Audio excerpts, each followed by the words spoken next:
Now let's dive into this big LGBTQ story for today. I'm Bishop Darrell Watkins, and let's queer up gay culture. Colton Ford, gay adult icon and musician, dies at 62. Gay porn stars are often held in high regard, like RuPaul drag queens and our pop music stars. One of the first to reach that status was Colton Ford. We're sad to report a heartbreaking loss in the LGBTQ community. Colton Ford, known off-screen as Glenn Sukezian, has died at the age of 62. While official details are still limited, friends say he was involved in a tragic hiking accident over the weekend. A late bloomer in the adult film industry, Ford began his film and acting career at age 40 in 2001.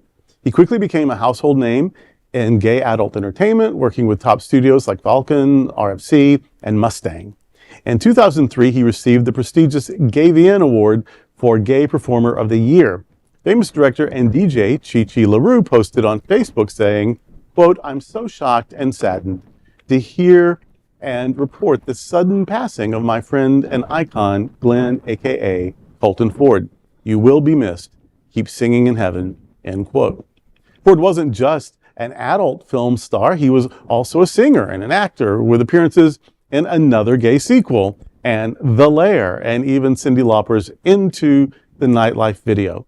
His music career included albums like Tug of War and Permission, with fan favorites like Let Me Live Again and Just the Way I Am. Colton Ford leaves behind a legacy that stretches far beyond the screen, touching lives through his art, his music, and his unmistakable spirit. Colton Ford represented the LGBTQ community in diversity and acceptance, unlike most from his generation. I am like 3 years younger than him, his generation. Oh my gosh, I didn't realize we were so uptight. But I loved him. I think I know who he was, and because he was a daddy. He was a hot daddy. Hot daddy. Yeah. And hot daddy. my whole life, like Elizabeth Taylor, she used to say, I like 40-year-old men. When I was 20, that I liked older men. When I was 60, I liked younger men because I like 40-year-old men.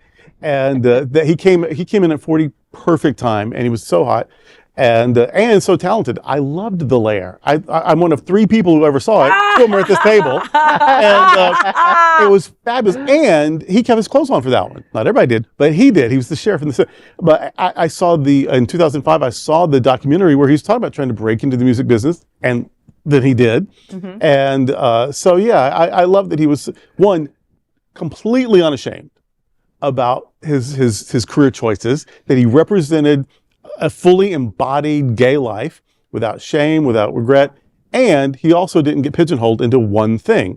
That he would do mainstream television, he would do music videos, he would sing, so he just did all of it.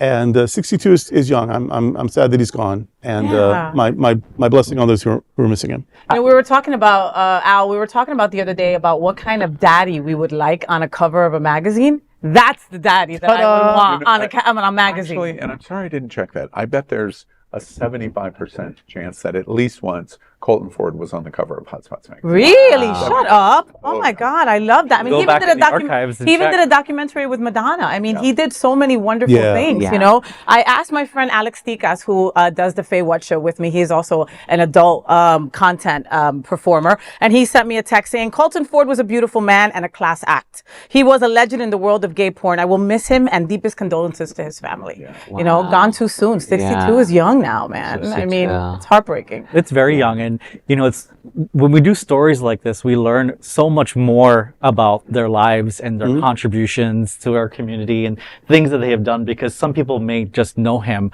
from, you know, his film acting career and his content, but they don't know the, you know, maybe the charitable organizations that he was part of, or the contributions to the community that he's contributed over the years. Right. You know, it's funny. So many of my friends through the years have made fun of me, made joke about me of my penchant for gay adult film stars and drag queens. And the reason, but there's a thread between the two of them.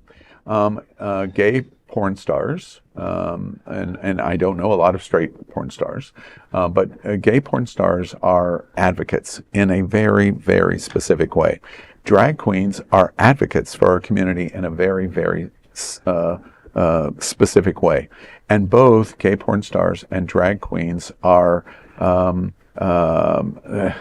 they're just effervescent in terms of pursuing goal. People hate, they don't like. It's an industry not to expect, to respect, and the more hate they get, the better they get. The more love they get. The more love they get. And when Colton appeared, I don't know if you remember Here. Here Television was really trying to break out as a fledgling LGBT network, and The Lair. And he was the sheriff. He never took off his clothes, and he was just absolutely fantastic. He was really good in it. It was really good.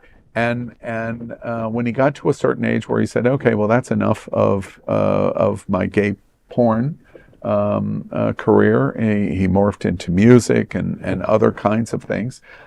He did the circuit where he would go to the major LGBT centers around the country, and he would sing, and he would do a 6 or an 8 song set with clothes on. With clothes on. Yeah, well, not always. And he stayed at my house at Sawmill. Oh, wow. And, he was with Matthew Rush for a while, and Matthew Rush stayed at my house at Sawmill, as many porn stars. Isn't that a clothing option? I am 97% sure that chloroform was not involved. and it's just, when I saw the news, it's really, really sad. Matthew has been through sad news, as many people in gay adult entertainment are. But really, I celebrate his life, and this way too short. Yeah. Chi-Chi has stayed in my house in Sarasota and at Sawmill. It's way too early. It was way too early. But at the end of the day, one of the things that we can celebrate is this is really a very important stream of our gay culture. Yeah. And we should cherish our gay culture. Yeah. It is what makes us so unique. Colton Ford and people of his ilk are to be celebrated. Yeah. And that's what they And I want people to know that the queer culture is a sex-positive, body-positive culture. Absolutely. People are trying to sweep that under the rug for acceptance, whatever. I don't care if you accept me for that, because we are who we are, and that's why I was saying that, he was unapologetic. Why should he be? Yeah. He knew he was sexy. He knew people would appreciate him for that. Yes. And why not? And so he we are a used it. sex-positive culture. I just love the fact that he was able to parlay it. Like he wasn't just pigeonholed like you had mentioned. He didn't allow himself. No, he didn't allow didn't. himself to be Yes. right? He's like, I'm going to do it all. Yes, you know? and that's what I love so much about his story. Yeah. I love this. Yeah. I love that this is bringing to people that maybe never heard of him before, right? And now we'll seek out his content. Yeah. He might be my next screensaver. Oh, go back and watch The Lair. I'm going to have to now. I'm going to have to. You're so excited about it. I'm going to have to It watch really is. The Lair on YouTube. It's like a vampire soap opera. All right. Really good. We'll go check Anything it with out. vampires. Anything with anything with gay vampires. I mean, that is the big LGBTQ story for today. There is no other queer nonprofit media platform like this in the entire world. Support our LGBTQ stories by subscribing and sharing Queer News Tonight.